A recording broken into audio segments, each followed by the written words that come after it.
Let's talk about cyber, sex, baby. Let's talk about you and me. Let's talk about all the good things and the bad things that may be. Let's talk about cyber, sex. Let's talk about cyber. sex. Guys, welcome to another blog. This is our fourth blog, I think, and today we have a very special guest, James Burchell from Foursys. He is a security engineer, and today we want to talk about social engineering. A lot of the high-profile data breaches that you see actually all begin with a simple phish. And I personally want to know a little bit more about this. I actually received them quite a lot at home. In fact, I was reading on the Foursys blog just before we started about a 79-year-old accountant who's just been done out of £151,000 from sending it to a lady in Nigeria. Of course, I'm not sure she was as pretty or, in fact, a lady indeed. So what I want to know is how do people fall for these scams, James? Yeah, sure. Well, I mean, plain and simple, really, they are very, very good at social engineering. They are exceptional at kind of preying on the human emotions. Whether it be empathy or whether it's sympathy or a number of others, because we're all kind of built the same, right? And hacking a computer can be quite a hard thing to do, but hacking humans is actually a lot easier to achieve. And the main concept of that is the fact that, we are all wired up in exactly the same way. We have this logical side to our brain, which does risk assessments and actually thinks about things methodically. But then we also always have the much more fun part of our brain, which is kind of emotionally driven, often flares up and definitely overrides that logical side of our brain. And so if I can make you think with the emotional side of your brain, maybe, 10 to 5 on a Friday because you really want to go home, but yet you've got to process this last order, then I can make you perform a knee-jerk reaction, right? And then I'll make you click on something without even thinking about it. So hacking a human is really kind of where people want to go. When we're cybercriminals also looking at going in regards to their attacks. Okay, very good. Yeah, very good. So there's lots of statistics as well. Just to show, we look at a national crime agency. Something which really alarmed me just as a consumer as well is actually the amount of crime in the UK. Do you hazard a guess? Cybercrime, we think about crime, what would you expect that to kind of be, as a percentage in cybercrime?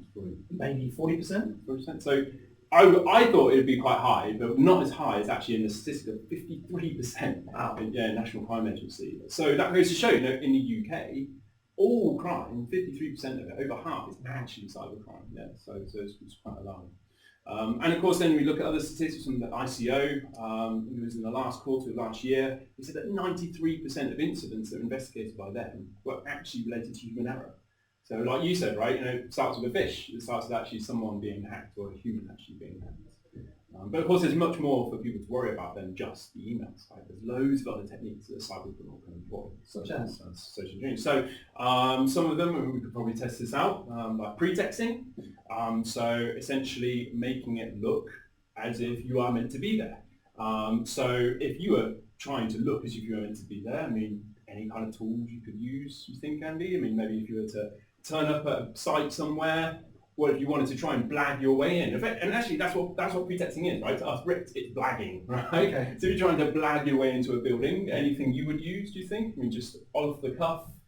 a uniform or Yeah. dressing up disguised as someone working there, or as someone from outside coming to check on things. Yeah. Security.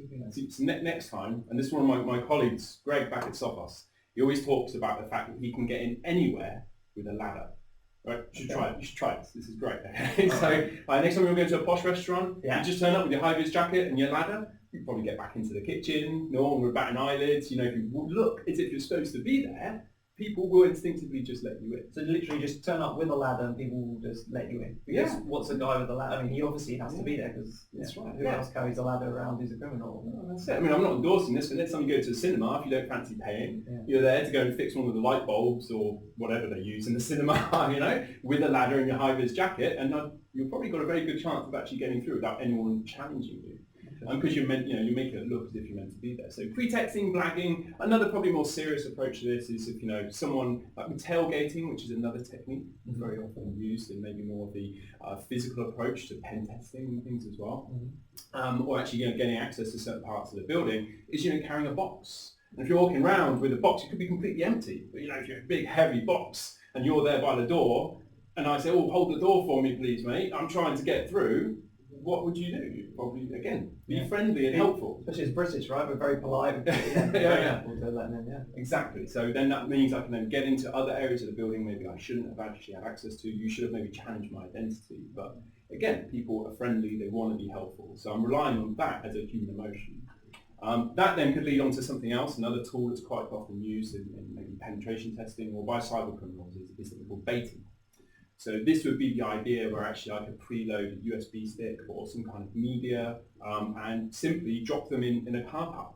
Or if I get access, that big heavy box, you just have maybe 10 USB sticks in it, for example, and I could just drop them all around the building, hoping again that someone would find that USB stick and that intrigue, that kind of curiosity, again, another human emotion, of when they pick up that USB stick, they go, "Oh, I wonder what's in this." Yeah. And then they plug it in, and I auto run enable, for example, I could then execute some kind of remote access Trojan or something else as well. And I've got my way into that organization. And that usually just helped me bypass all of your investment in firewalls and everything else maybe you've looked at for your network level security as well. So there are lots of fun examples, but also it's quite serious that we actually look at security and we look at that from that an entire kind of holistic view of yes, we've got to invest, but we've also got to train people in our office to not be nice. So have you got any tips on this type of training? I mean, how would an IT manager get their end users kind of up to speed? Yeah, sure. So I suppose effectively is always, whether we're looking at it from a digital perspective or maybe that physical, that interaction with other human beings, is always maybe just stop and think, for a second. If someone is tailgating you into the building, always maybe do just think, do I recognise that person or should I just ask them for ID? Because no one's going to mind if you are a bit of a security savvy person. Same with emails, it's very easy to say stop before you click that link or stop before maybe you do just respond to an email, but really do, try and slow everything down that we can. Modern day business pressures means that we're trying to get so much done all the time. So we should be teaching our staff to regularly slow down.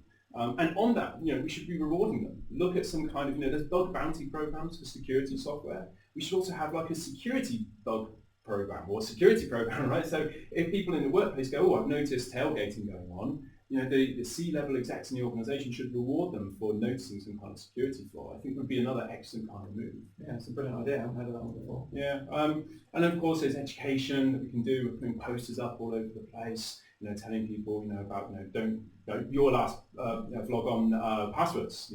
Get people to think of passphrases instead of the passwords, and that's another good kind of thing to do. But also about shoulder surfing, getting people to make sure, just like how you protect your PIN, protect your passphrase as well, so that people can't take that and your identity can't be abused at the same time. So we've got tons of stuff on sophos.com as well, actually, just about education. For end user education? Yeah, end user education, things like the Threatosaurus, for example, as well, can help people. There's tons of stuff on other, Sophos Naked Security blog as well. Just plug other blogs on your blog. We always talk about things that people can do to try and educate themselves. Brilliant. All right, guys. Well, there we have it. I'll make sure that there's links below in the description to those tools and to those blogs mentioned. But James, thank you so much for coming. We hope that's a little bit of enlightenment into social engineering and helping you protect your end users. Thanks for joining us, and we'll see you again next time.